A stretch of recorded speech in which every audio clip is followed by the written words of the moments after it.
ബംഗളൂരുവിൽ നിന്ന് റോഡ് മാർഗം മുന്തിയ ലഹരി വസ്തു ആലപ്പുഴയിലേക്ക് കൊണ്ടുവരുന്നുവെന്ന് എക്സൈസിന് രഹസ്യ വിവരം ലഭിച്ചു.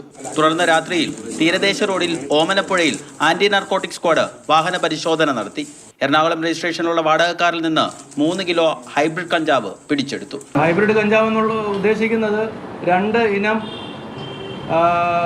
കനാബിസ്, അതായത് കഞ്ചാവിൻ്റെ 2 ഇനവും കൂടി ചേർന്നുണ്ടാക്കിയിരിക്കുന്നതാണ് ഹൈബ്രിഡ് എന്ന് പറയുന്നത്. അതായത് തായ്ലാൻഡ്, മലേഷ്യ എന്നീ രാജ്യങ്ങളാണ് ഇത് കൂടുതലും കൃഷി ചെയ്യുന്നത്, അല്ലെങ്കിൽ മെഡിസിനൽ പർപ്പസിന് വേണ്ടിയാണ് ഉപയോഗിക്കുന്നത്. കേസിൽ ചെന്നൈ സ്വദേശി ക്രിസ്റ്റീന എന്ന് വിളിപ്പേരുള്ള തസ്ലിമ സുൽത്താൻ, മണ്ണഞ്ചേരി സ്വദേശി ഫിറോസ് എന്നിവരെ അറസ്റ്റ് ചെയ്തു.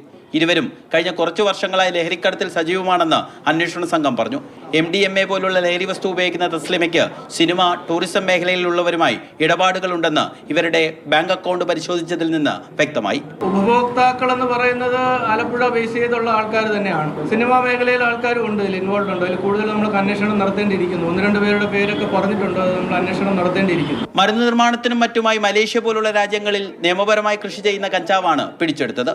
1 ഗ്രാമിന് 10,000 രൂപ വരെ വിലയുണ്ട്. കേസ് കോടതിയിൽ തെളിയിക്കാനായാൽ പ്രതികൾക്ക് 10 വർഷം വരെ തടവ് ശിക്ഷ ലഭിക്കും.